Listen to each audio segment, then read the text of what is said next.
Olá pessoal, tudo bem? Aqui quem fala é o Fábio e estamos começando mais um vídeo do Vlog Diários. E hoje, para alegria de todos, nós vamos retomar as aulas do nosso curso completo de inglês que eu havia iniciado no ano passado. Eu fiquei um tempo sem postar, fiquei um pouco sumido por conta da correria da faculdade, estava um pouco difícil de gravar aquele tipo de vídeo, mas eu não queria de jeito algum abandonar o projeto, porque é um propósito que eu acredito bastante, esse de difundir os conhecimentos de inglês, para que o maior número de pessoas possa utilizar essa língua, que é tão importante hoje em dia, né, no dia a dia, para o trabalho, para a leitura, para hobbies, enfim. Então estou muito animado mesmo de poder voltar a gravar as aulas para esse curso de inglês aqui. Como vocês devem ter percebido, a partir da aula de hoje estou trazendo uma proposta um pouco diferente em termos de formato de aula.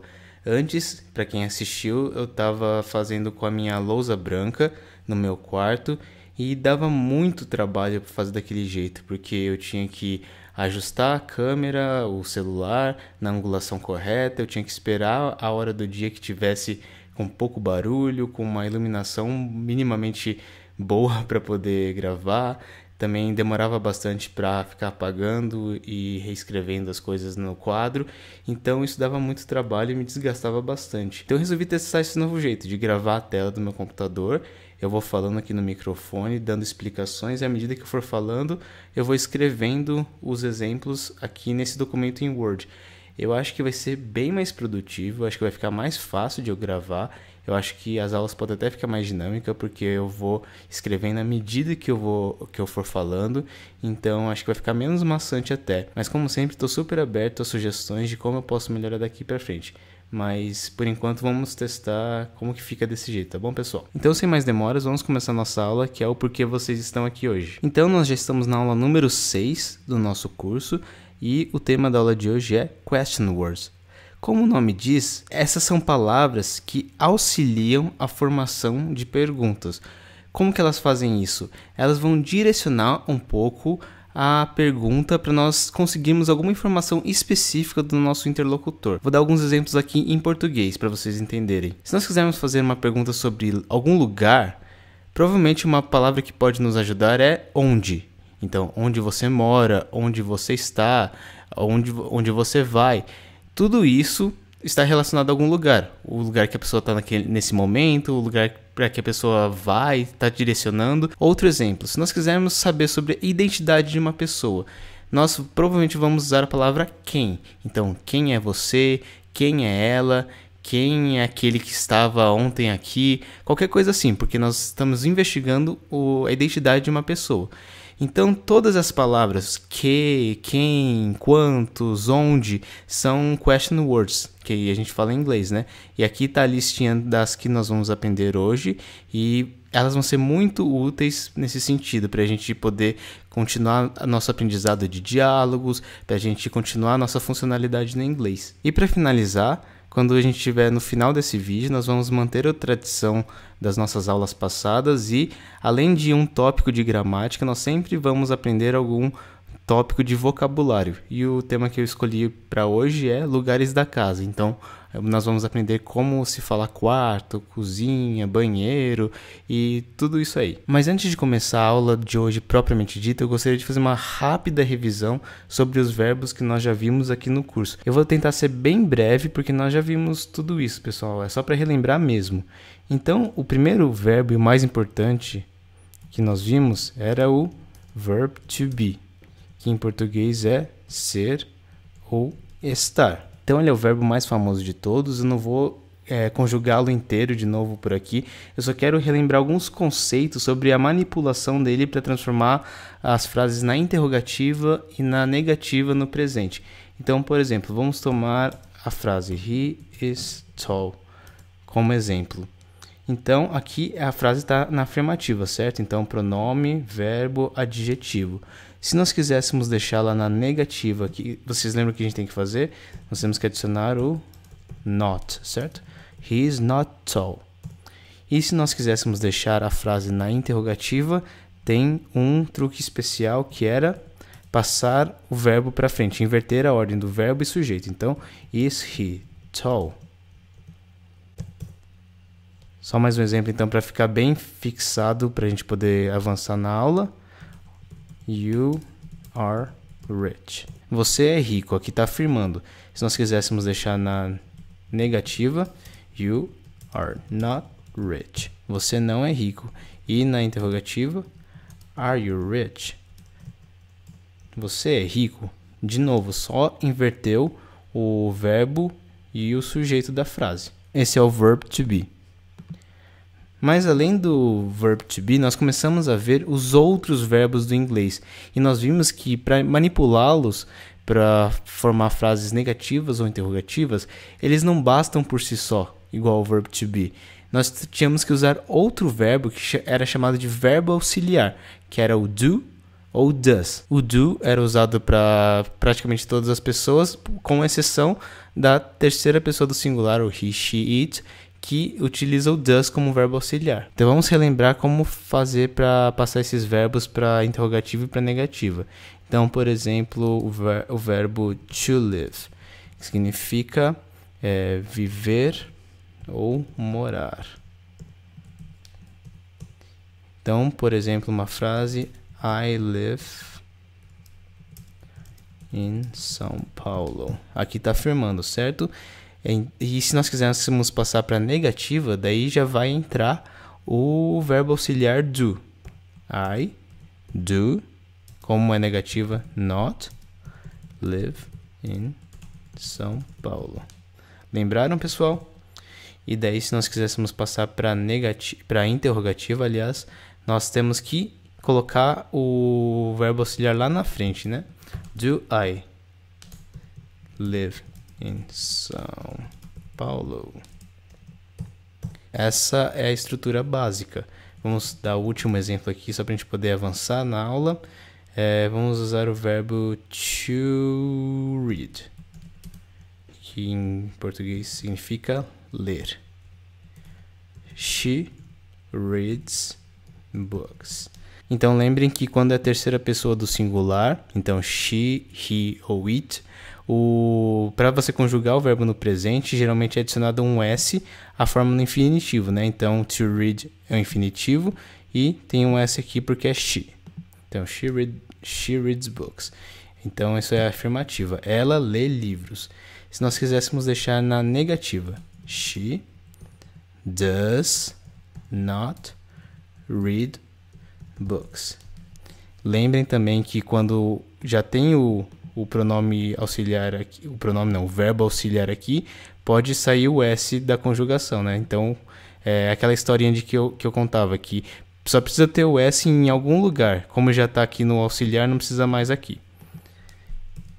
E se nós quiséssemos deixar na interrogativa, does she read books? Ela lê livros? Assim nós concluímos nossa revisão de como manipular os verbos para eles ficarem na afirmativa, na negativa ou na interrogativa. Caso tenha ficado confuso para vocês, voltem algumas aulas que tudo isso já foi explicado passo a passo de uma maneira muito mais calma, de uma maneira muito mais detalhada. Então, isso aqui foi só para revisar para quem já assistiu as outras aulas mesmo, pessoal. E agora passando para o tópico da aula de hoje mesmo. Então, as question words, as palavras que nos ajudam a fazer perguntas. Vocês podem ver que dessa forma nós conseguimos fazer alguns tipos de pergunta, né? Is he tall? Are you rich? Do I live in São Paulo? Does she read books? Mas essas perguntas são muito simples, no sentido de que todas elas vão ter uma resposta sim ou não, certo? Ele é alto, sim ou não? Você é rico, sim ou não? Eu vivo em São Paulo, sim ou não? Ela lê livros, sim ou não? Todas essas perguntas que a gente viu antes, dá para responder com sim ou não. Mas nenhuma delas dá abertura para você dar mais respostas. Então aqui, por exemplo, só está perguntando sobre São Paulo. Mas e se eu não morar em São Paulo? Como que eu vou perguntar onde eu moro? Porque tem milhares de outros lugares no mundo, certo? Você é rico? Se você não for, o que você é? Ela lê livros? Se ela não lê livros, o que ela lê, sabe? Então, para fazer esse tipo de perguntas que dá um pouco mais de possibilidade, que é um pouco mais aberta, no sentido da pessoa poder responder várias outras coisas, nós precisamos lançar mão das question words, que são essas daqui em inglês, que eu já expliquei para vocês como que é em português. E para fazer perguntas utilizando as question words, a estrutura gramatical é muito simples. Nós só precisamos colocar a question word no início da frase e depois, em seguida, colocar a frase na forma interrogativa. Como sempre, é muito mais fácil mostrar assim, exemplos do que ficar teorizando em termos gramaticais, certo, pessoal?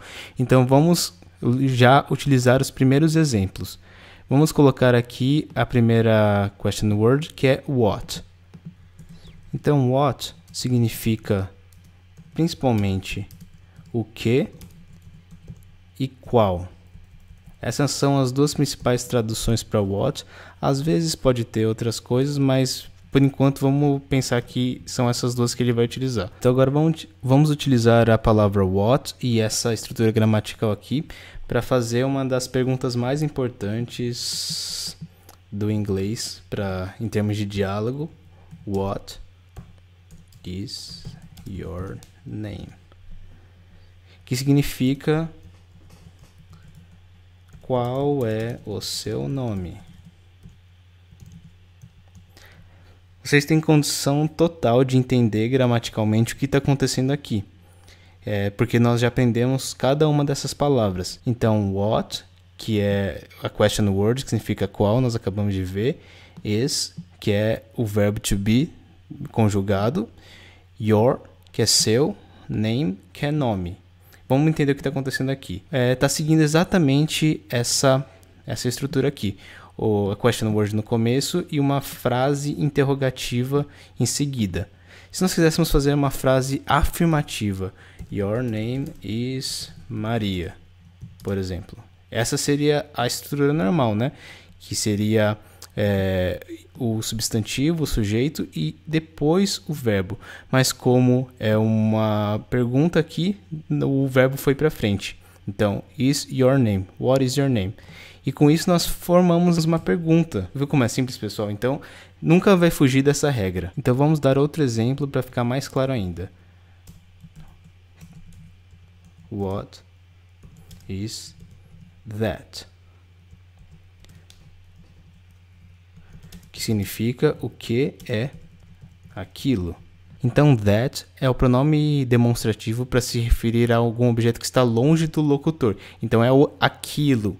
Então, what is that? O que é aquilo? Novamente, a estrutura gramatical é a mesma. Por quê?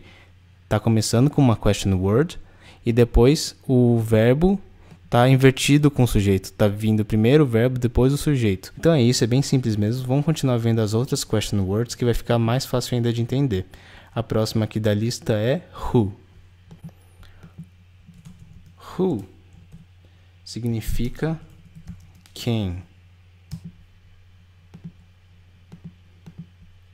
Vamos pensar em um exemplo aqui. Who are you? Quem é você?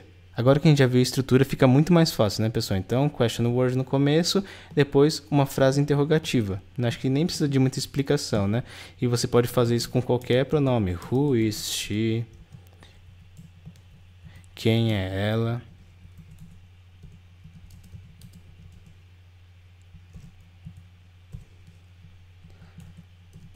Who am I? Quem sou eu? Pode fazer algumas coisas mais complexas, por exemplo, who is that girl? Quem é aquela garota? E assim por diante. Viram como é fácil? Todas elas seguem a mesma estrutura. Question word no começo, depois frase interrogativa. Vamos para a próxima question word, que é why. Why significa por quê. Então, alguns exemplos. Why is he here? Por que ele está aqui? Here significa aqui. Acho que já apareceu essa palavra nas nossas aulas, né? Então, por que ele está aqui? Why is he here? Why does she cry?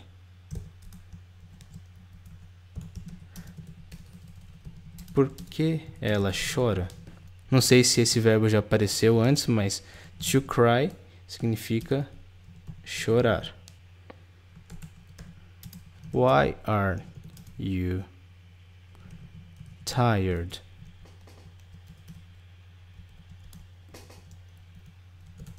Por que você está cansado? É isso, pessoal. Então não tem muito segredo também. É igual aos outros que a gente já viu. Então vamos continuando. Where. Where significa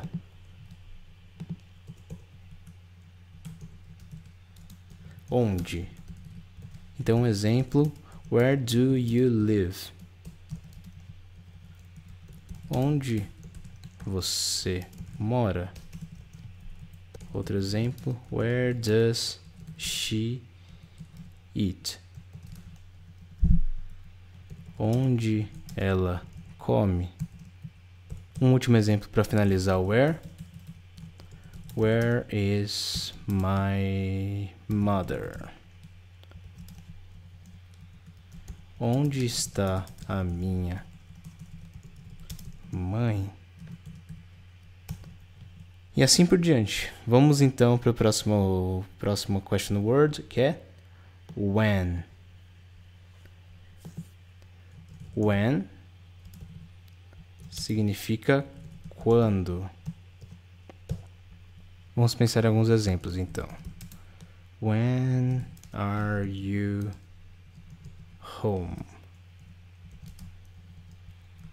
Quando você está em casa? When are you home? E só para fazer um parênteses, vocês lembram que a gente já aprendeu a palavra casa como house, certo? E aqui eu estou usando a palavra home. Eu traduzi para casa, mas em inglês tem um pouco de diferença entre house e home. Home é como se fosse lar. Então é o lugar onde você mora. Então pode estar se referindo a uma casa, um prédio, enfim, onde você morar. House é mais o lugar físico, então tem que ser uma casa. Você geralmente não fala house se você morar no apartamento, só para fazer essa distinção. Então, when are you home? Quando você está em casa, no sentido de quando você chega onde você mora, quando você chega no seu lar. Mais um exemplo. When does she go? Quando ela vai?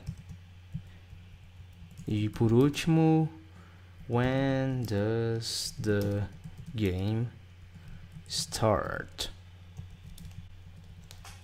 Quando o jogo começa? Essa frase vou dar uma explicada porque eu achei um pouco mais complexa, não sei.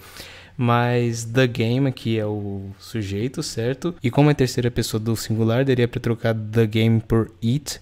Então o verbo auxiliar que precisa é does. E to start significa começar. To start. Começar. Só para relembrar e dar uma explicada melhor. Então, acho que são bons exemplos para when. Vamos para a próxima, que é how.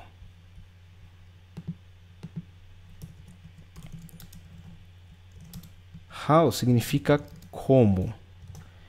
E também é outro question word importantíssimo para a gente fazer diálogos. Todos eles são, né? Vocês podem ver que tudo isso ajuda bastante nos diálogos, mas também é utilizado em uma frase super famosa de diálogos em inglês iniciantes, que é how are you? Que é como está você? Em português a gente não usa muito como está você, nós costumamos falar mais você tá tudo bem, algo assim, né, para perguntar da pessoa. Mas em inglês essa é uma frase muito utilizada e agora vocês podem entender como ela foi formada. Eu tenho certeza que muitas vezes vocês decoravam ela sem entender da onde vinha cada palavra. Agora vocês podem entender que how é a question word, que significa como, e are you é uma frase na interrogativa. Então, por isso que está invertido o verbo, né? Não é you are you. Então, como está você? De novo, eu vou fazer uma frase um pouco mais comprida aqui para a gente dar uma estudada. How does he play the guitar? Como ele toca violão? Para quem está começando a utilizar esses conceitos de question words, pode ser que essa frase pareça um pouco comprida. Mas se vocês virem, nós já estudamos cada um dessas palavras e dá para vocês entenderem como ela está sendo formada. Então, how é a question word que vai no começo da frase para falar como. Então, como? Daí o sujeito da frase é he, ele. O verbo principal da frase é play, que é tocar. E tocar o quê? O violão, the guitar. Mas nós queremos deixar numa interrogativa. Então é por isso que o does vem aqui para frente. E isso daqui tudo vira como se fosse uma frase interrogativa. Então, como ele toca guitarra? E é assim que essa frase é formada. Então vocês já estão progredindo bastante em fazer interrogações bem complexas, né, pessoal? E por último, vamos pensar em algum exemplo aleatório aqui, né? How do I sleep? Como eu durmo? Eu não sei em que contexto alguém poderia perguntar isso, mas só pra gente fechar aqui os exemplos de how. O próximo é how many e how much. Então esse a gente precisa relembrar de uma coisinha, um detalhezinho. How many, how much.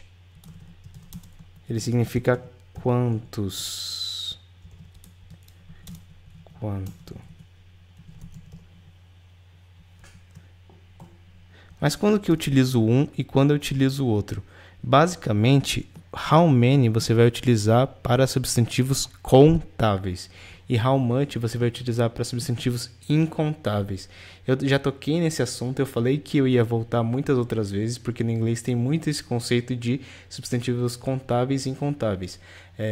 Caso vocês não lembrem, voltem também algumas aulas em que a gente fala sobre isso.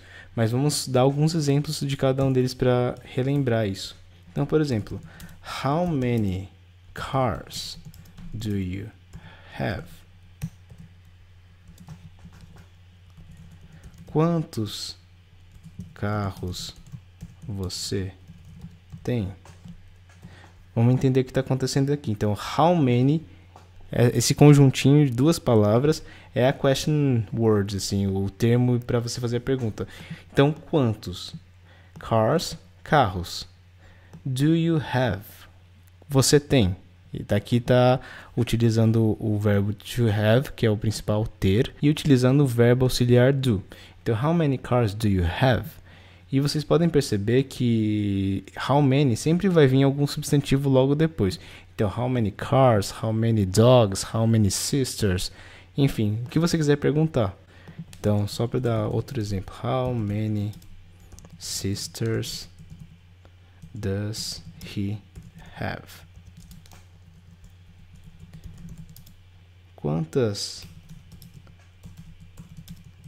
irmãs ele tem? E é assim que se utiliza o how many. E o how much? Eu falei que o how much é utilizado para substantivos incontáveis. Então, por exemplo, how much water do you drink?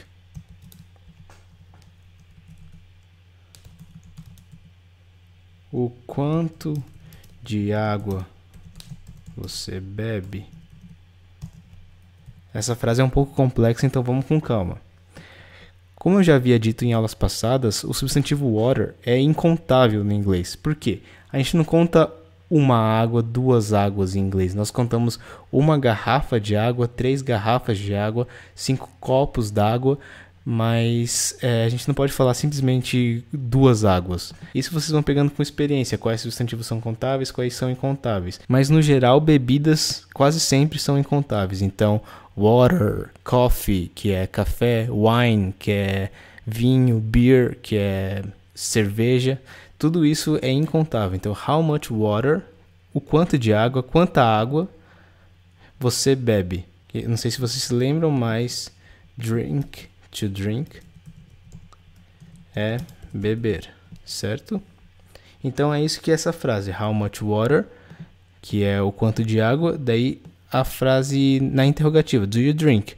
Quanto de água você bebe? Então vamos dar outro exemplo. How much strength does he have? Que significa em português o quanto de força ele tem. Quanto de força ele tem, quanta força ele tem. Strength é uma palavra que a gente não viu ainda, que significa força. Vem do adjetivo strong. Então strong é forte. E já é strength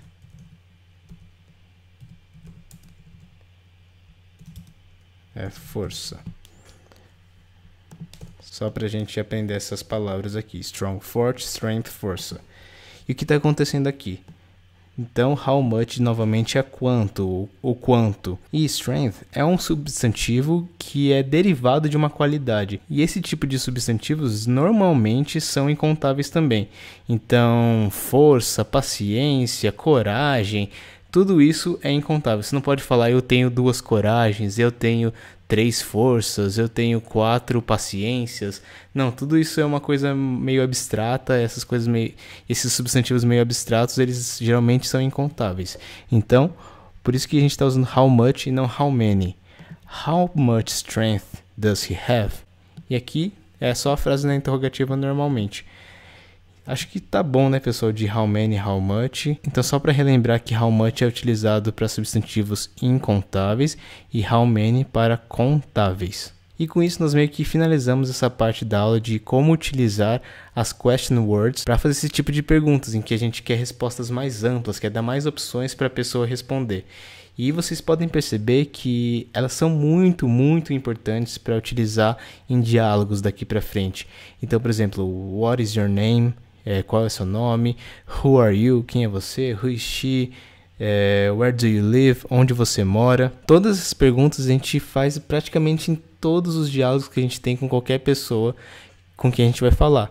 Por isso que é importante entender, não só decorar as frases que a gente vê no livro, mas entender como elas são formadas, porque caso você queira modificá-las, dependendo do contexto, você consegue. Então, às vezes, você não quer perguntar onde você mora, mas quer perguntar onde está sua mãe, onde está minha mãe. Tudo isso você consegue fazer entendendo do porquê das coisas. E é isso que eu quero tentar mostrar aqui para vocês.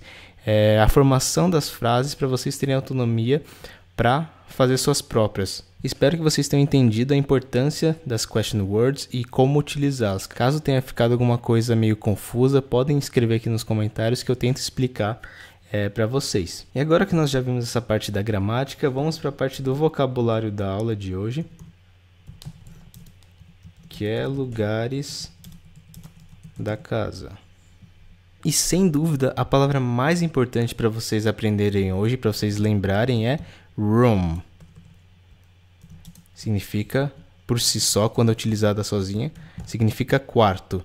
E tem essa pronúncia meio que como se fosse quase um U, é room. E tomem cuidado para acabar com esse som de M, então é room, não room ou room, é room. E apesar dessa palavra sozinha significar quarto, vocês vão ver que ela vai se juntar a outras para formar novos vocábulos, novos termos.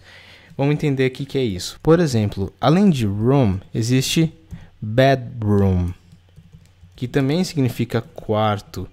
Mas aqui você está especificando que é o quarto onde você dorme. Então é o quarto de dormir. E por que acontece essa especificação? Porque aqui está meio que juntando duas palavras. Está juntando a palavra bed, que significa cama,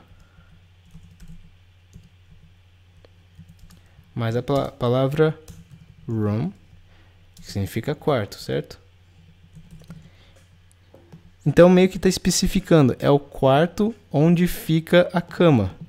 Engraçado, né, esse jeito que o inglês faz a composição das palavras, mas eu acho que fica bem ilustrativo. Então, é o quarto onde fica a cama, então é o quarto onde você dorme. Outro termo que utiliza também é a palavra room como base.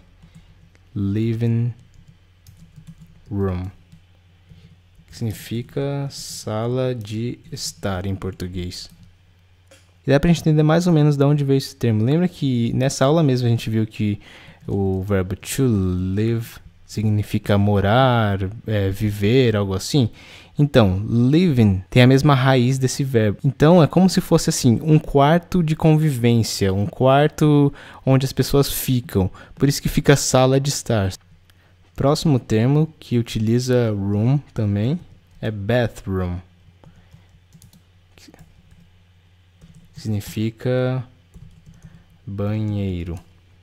Então, vem da palavra bath, que significa banheira ou banho, e room. Então, é meio que o lugar onde fica banheiro, o lugar onde fica onde você toma banho. E é por isso que se traduz para banheiro. E tem uma questão meio filosófica, assim, meio polêmica, que as pessoas discutem nas aulas de inglês, que é o seguinte: em português a gente meio que usa banheiro para tudo. Por exemplo, se a gente vai a um restaurante, você fala onde é o banheiro.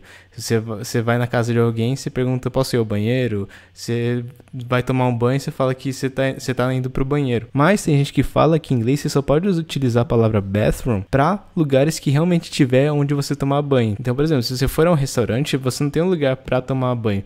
Então, o certo seria toilet. Que também tem esse termo até em português, né? Que é toalete, mas não é muito usado. A gente usa banheiro pra tudo. E assim, pessoal, é verdade isso até. Mas assim, se por um acaso você se confundir e falar bathroom, as pessoas vão entender. Não é uma coisa assim incompreensível. É só um cuidado que às vezes tem que tomar. Então esses são os principais lugares da casa que utilizam room como base. Vamos para outros agora. Kitchen significa cozinha. Então só tomem cuidado com a pronúncia. Então é como se fosse dividido em duas sílabas de som. Então é ki e chen, kitchen. Outra palavra que pode ser útil para vocês é hall. Hall significa corredor. Para terminar, vamos só aprender algumas coisas do lado de fora, né, pessoal? Então garden, cuidado com a pronúncia também, é garden. Significa jardim. Sem muito segredo, é garden. Outra palavra que pode ser útil é garage, que significa garagem. E acho que por hoje tá bom, né, pessoal? Já tem bastante palavra aqui, a gente já aprendeu bastante gramática e espero que vocês tenham gostado desse vídeo. Só para vocês verem a utilidade dessa aula, dá pra gente misturar as duas coisas que a gente aprendeu hoje. Por exemplo, where is your bedroom? Acho que já dá para vocês saberem o que significa isso, né? Where, nós já vimos hoje, é onde. Onde é o seu quarto? Viu? Já dá pra gente fazer um monte de coisa. How many rooms do you have? Quantos quartos você tem? When do you go to the kitchen? Quando você vai à cozinha? Então, como sempre, dá pra gente ir juntando as peças do nosso conhecimento que vai se acumulando cada vez mais. Então, eu espero que essa aula tenha sido útil também para isso, para adicionar um pouco mais algumas peças gramaticais e dar um pouco mais de independência para vocês formarem as próprias frases. Então, acho que é isso, pessoal. Só antes de acabar, eu gostaria de pedir uma opinião de vocês. Eu queria saber o que vocês acham daquele material extra que eu estava disponibilizando lá no meu blog, com exercícios a mais, alguns exemplos, aquelas tabelinhas de vocabulário. Vocês acham que é útil? Vocês acham que eu devo continuar postando aquilo? Vocês vão utilizar aquele material para estudar? Porque se vocês acharem que sim, eu vou continuar postando. Mas se a maioria das pessoas achar que está sendo redundante, eu acho que eu não preciso. Então eu gostaria de saber de vocês a opinião do que vocês estão achando daquele material. Eu estou no momento de reformulação, então eu estou refletindo bastante sobre como deve ser o formato do curso. Então, se vocês puderem me falar o que vocês acharam dessa ideia, por favor, comentem aqui no vídeo. Eu espero que vocês tenham gostado, aproveitado esse vídeo. Contem também o que vocês acharam desse novo formato, se dá para melhorar alguma coisa. É a primeira vez que eu estou fazendo, então eu estou um pouco perdido ainda, então me desculpe qualquer coisa, mas a gente vai melhorando. Eu vou tentar voltar a gravar com regularidade os vídeos, porque bastante gente pediu e eu fiquei muito feliz por isso também, que bastante gente sentiu falta dos vídeos, e então vou me esforçar para voltar a gravar regularmente. Então, um abraço para vocês, bons estudos e até a próxima, pessoal.